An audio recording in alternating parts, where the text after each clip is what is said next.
यांचं अमरावतीमध्ये विविध मागण्यांसाठी आंदोलन सुरू आहे आणि या आंदोलनाच्या समर्थनार्थ हे सर्व अपंग दिव्यांग व्यक्ती आहेत ते मंत्रालयाच्या बाहेर आंदोलन करताना आपल्याला पाहायला मिळतात आणि पोलिसांची झटापट जी आहे ती या सर्व पदाधिकाऱ्यांची होताना पाहायला मिळते। कारण सर्व मागण्या ज्या आहेत त्या बच्चू कडू यांच्या लवकरात लवकर मागण्या मान्य व्हाव्या यासाठी सर्वांच्या मागण्या आहेत आणि मुख्यमंत्र्यांची भेट आम्हाला द्यावी असे या पदाधिकाऱ्यांचं म्हणणं आहे आणि मंत्रालयाच्या बाहेर सर्व दिव्यांग बंधू आणि सर्व पदाधिकारी जे आहेत ते आंदोलन करताना पाहायला मिळत आहेत। बच्चू कडू यांचं गेल्या 4 दिवसांपासून आंदोलन सुरू आहे आणि या आंदोलनावरती अजून तोडगा निघालेला नाही। त्यांचं जोपर्यंत सरसकट मागण्या मान्य होत नाही तोपर्यंत उपोषण सोडणार नाही असं त्यांचं म्हणणं होतं, परंतु त्यांच्या समर्थनार्थ सर्व दिव्यांग बंधू जे आहेत ते मंत्रालयाच्या बाहेर आंदोलन करताना पाहायला मिळत आहेत।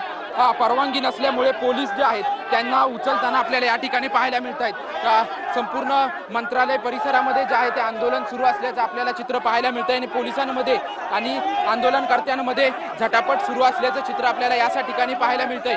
मोठ्या प्रमाणात आंदोलनकर्ते जे आहेत ते या ठिकाणी जमा झालेले आहेत आणि हे आंदोलनकर्ते आल्यामुळे पोलीस बंदोबस्त जो आहे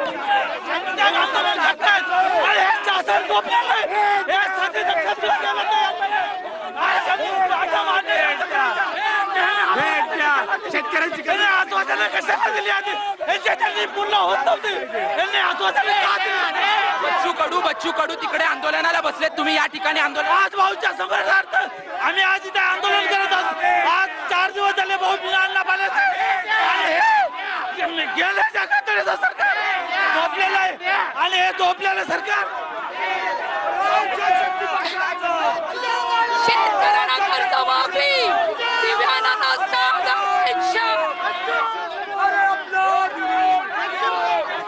आपण पाहतोय की जे अपंग आहेत ते अपंग या ठिकाणी आंदोलन करताना पाहायला मिळत आहेत। कारण बच्चू कडू यांनी दिव्यांग व्यक्तींसाठी मोठ्या प्रमाणात ते काम करताना आपल्याला पाहायला मिळत आहेत आणि त्याच्यामुळे सर्व अपंग नागरिक जे आहेत ते मंत्रालयाच्या बाहेर आंदोलन करताना आपल्याला पाहायला मिळत आहेत। आपल्यासोबत काही अपंग आहेत, आपण त्यांच्याशी बातचीत करूया।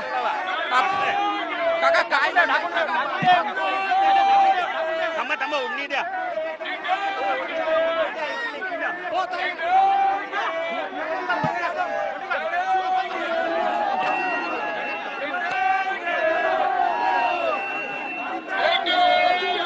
गेल्या 4 दिवसांपासून खरं तर बच्चू कडू यांचं अमरावतीमध्ये उपोषण सुरू आहे आणि त्यांच्या समर्थनार्थ मंत्रालयामध्ये जे आहे ते त्यांचे कार्यकर्ते आहेत ते समर्थनार्थ आंदोलन या ठिकाणी करताना पाहायला मिळत आहेत आणि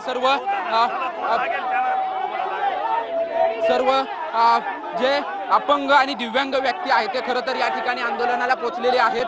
त्यांचं म्हणणं आहे की मुख्यमंत्र्यांनी आम्हाला भेट द्यावी आणि आमचं म्हणणं जे आहे ते पूर्ण ऐकून घ्यावं, परंतु त्यांना आज मंत्रालयामध्ये देखील दिव्यांग व्यक्तींना प्रवेश दिला जात नाहीये, त्याच्यामुळे सर्व हे दिव्यांग व्यक्ती आक्रमक झाल्याचं